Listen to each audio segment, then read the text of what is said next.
Hello mga kaibigan, this is a sad day because kahapon lang I just got scammed and I am making this video to share to people lahat na maging vigilant tayo about this Globe Reward scam na it looks like real.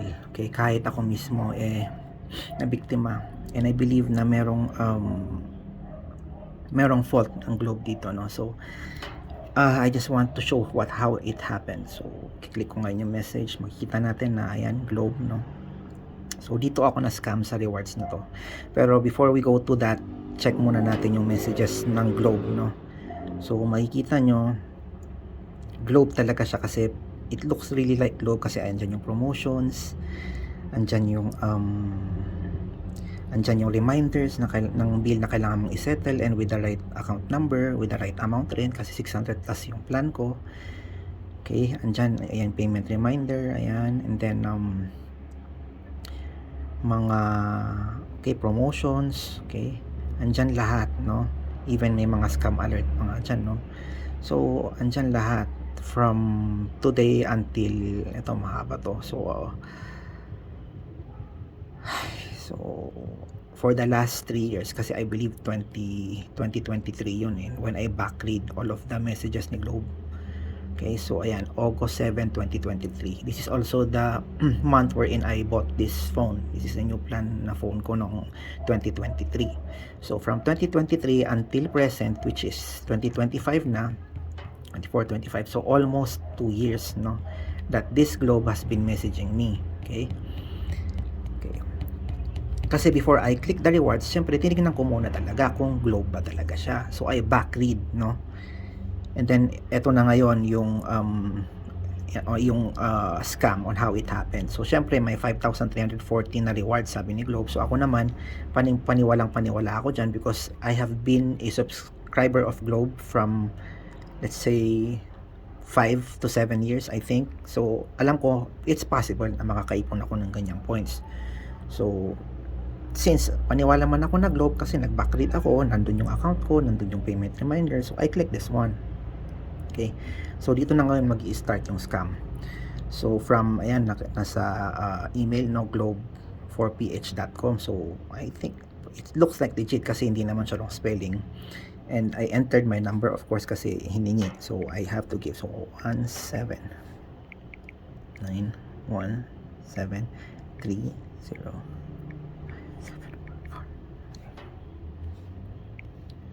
So gusto ko ipakita yung kung paano nangyari para alam nyo na this is a scam. Okay? So magpapakita na ngayon yung dear Globe customer, ayan yung number ko. So it looks like real, no? So ako naman very excited, redeem. Okay? Ngayon, ayan, papakita na ngayon yung options na pagpipilian mong rewards, which is 9 pesos plus 500 points, and then to 3,000 points plus 9.9 pesos lang, no, na makukuha mo yung reward with the points that you have. So since I have 5,000 points, so inisip ko na ngayon ano ba yung mga reward na kukunin ko dyan. So I think ito yung pinili ko, 5,000 points na earbuds. So I click the exchange, and dito na, no. So humingi siya ng personal details. Since Globe naman siya, okay, sige, kampante naman ako na this is from Globe because from the message talagang nandun lahat ng mga informations, no. So I entered all of my details here. Okay,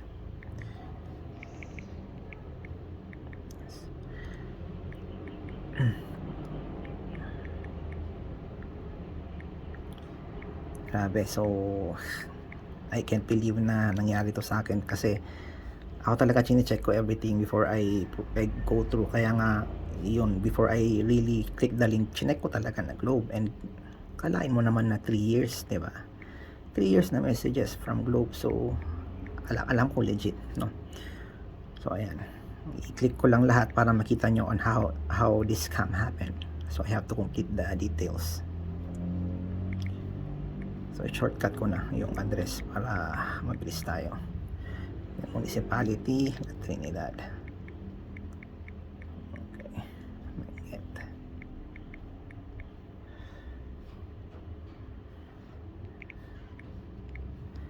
Let's go to 601. Continue. Then yan, ito na, mag-a-ask na siya ng information about your credit card or debit card. So I entered yung credit card ko from Security Bank. So card holder Christian Malinas.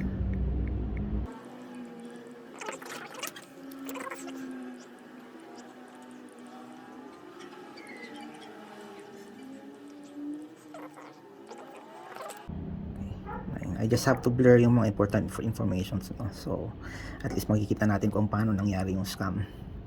Then payment. Okay, so ako naman very excited to receive the reward. I just proceed kasi syempre alam ko nga is Globe siya talaga, no?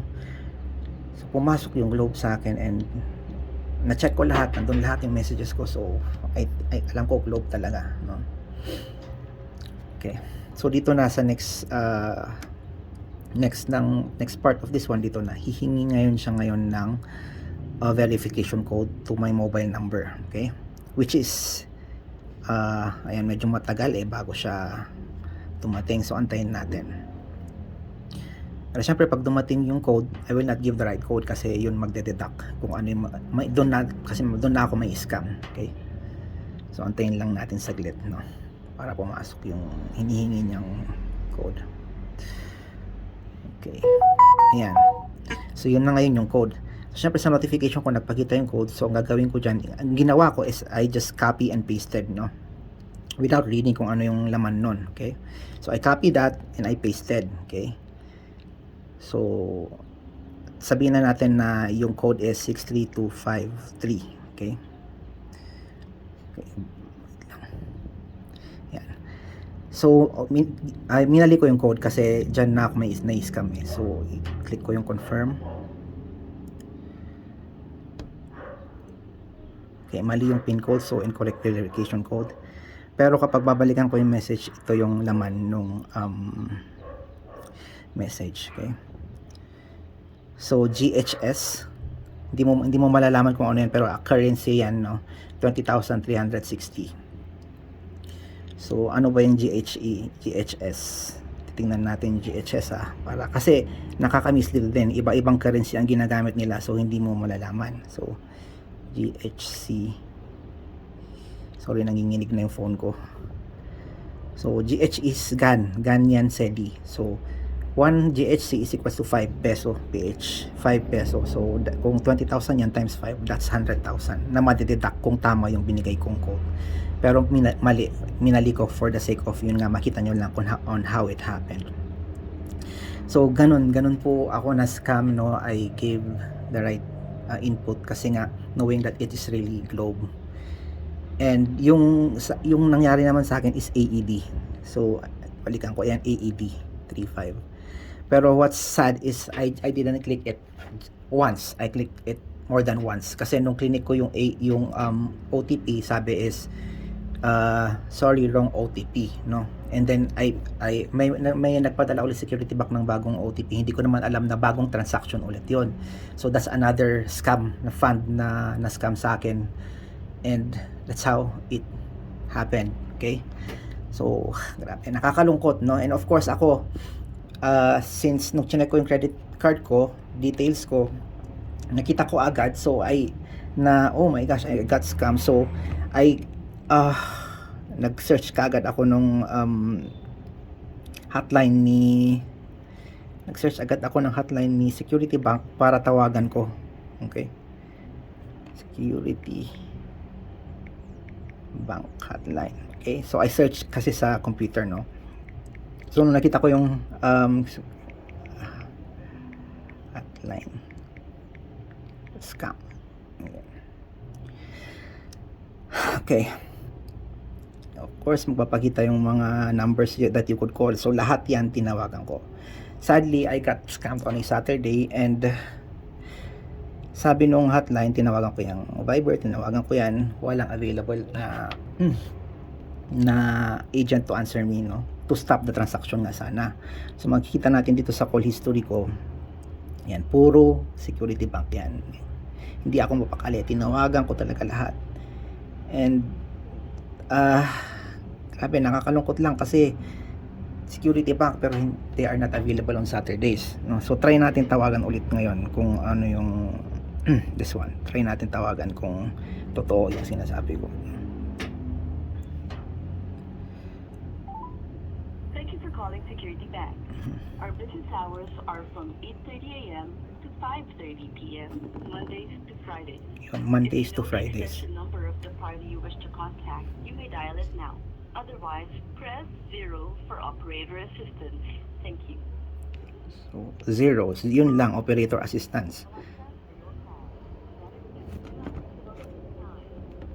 Thank you for calling Security Bank.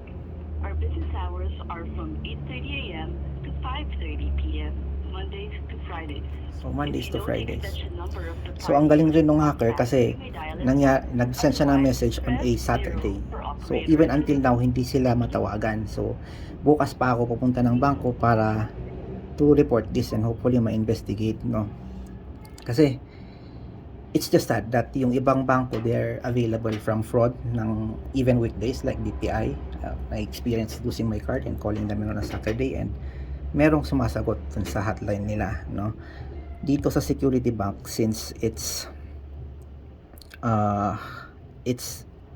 scam or something that could be attended sana na kaagad, pero walang matawagan from them.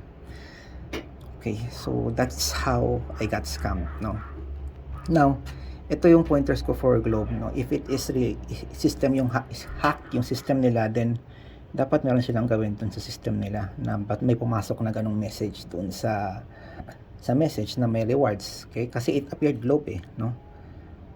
And yun, kung message spoofing naman like yung mga nireklamo ng mga iba na I read on Facebook, number one question is, bakit for the last 3 years itong Globe na to is nakakapasok sa messages ko for the last 3 years and hindi siya pumapasok sa spam, no? So, let's say ito, titingnan natin yung spam ko, no? So, makikita natin, nandyan ang GameZone, Fast Premium, Philpost, Invictus, na kaya ni Fast Premium na i-spam yung mga messages na hindi sila, no? Pero yung Globe, hindi nila kaya na yung mga impostor na kung hindi man sila yan, dapat pumapasok sa spam, pero pumasok sa message ko on the last 3 years, no? So, makikita nyo yan, yesterday until naipakita ko na kanina, 2023. Okay? So, it's so sad. Ayan, diretso, they have messaged me for the last 3 years since I bought this phone. Okay? And then, yun. So, how did this happen? Okay?